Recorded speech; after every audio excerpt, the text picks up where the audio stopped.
ফেরেশতারা আমার বান্দারা ওইখানে বসে কি করে?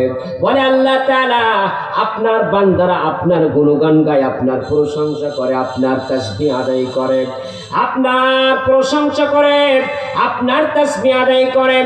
বলে আমার বান্দারা এমন ভাবে ইবাদত বন্দেগী করতেছে, বসে আছে। এ ফেরেশতারা আমি বললাম আমার বান্দাদেরকে আমি আল্লাহ মাফ করে দিলাম। জোরে কান সুবহানাল্লাহ। আল্লাহ পাকের সামনে নূরের খুঁটিগুলা এমন ভাবে নড়তে থাকে, হেলতে থাকে, দুলতে থাকে। আল্লাহ পাক ডাক দিয়া বলে নূরের খুঁটি এমন করে নড়ো কেন? বলে এই কারণে নড়তেছি, আল্লাহ আপনার কিছু বান্দা দেখেন না ওই যে হোসেনপুরে মাদ্রাসার পাশে ওয়াজ মাহফিলে বসে তারা আপনার জন্য, তার মায়ের জন্য, তার বাবার জন্য আপনার কাছে কাঁদে। জীবনে অনেক গুনাহ করে ফেলেছে, তাই আপনার কাছে কাঁদতেছে। তাদের জীবনের গুনাহ মাফ না করা পর্যন্ত আমরা খুঁটি নড়া বন্ধ করব না। আল্লাহু আকবার। আমার বন্ধুগণ, নূরের খুঁটি তারা নড়া বন্ধ করে না। ফেরেশতারা বলে আল্লাহ আপনার বান্দারা এজন্যই কাঁদতেছে হজের মাঠে বসে। বলে কিসের জন্য কান্না করে?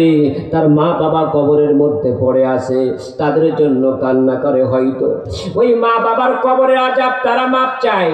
আল্লাহ পাক ফেরেশতাদেরকে ডাইকা বলে ও আমার ফেরেশতারা, আমার বান্দারা যদি এমন ভাবে কাঁদতে পারে, ও নূরের খুঁটি তোদেরকে সাক্ষী রেখে বললাম আমার ওই বান্দা বান্দির জীবনের সব গুনাহ মাফ করে দিলাম।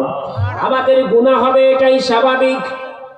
কথা কন, কারণ মানুষ বলতেই ভুল আছে।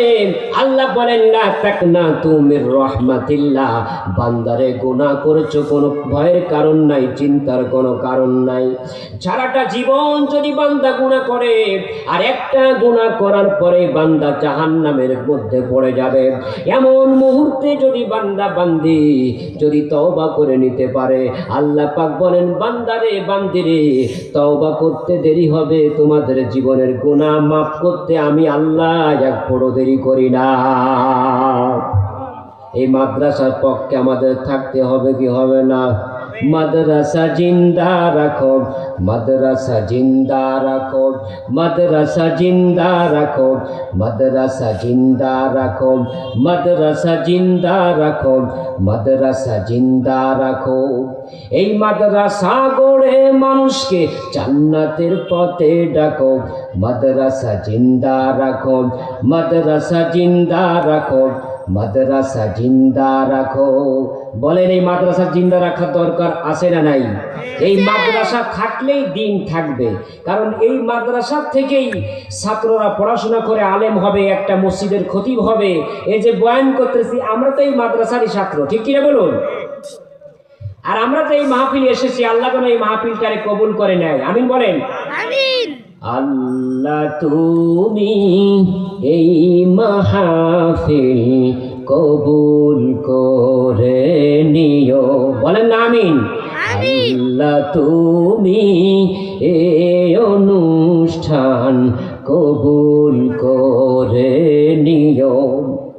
18,000 মাখলুকাতে তাসবিহ জপে দিন রাতে, 18,000 মাখলুকাতে তাসবিহ জপে দিন রাতে, তোমার নামটি জপেছি মোরা, তোমার নামটি জপেছি মোরা, কবুল করে নিও গো আল্লাহ।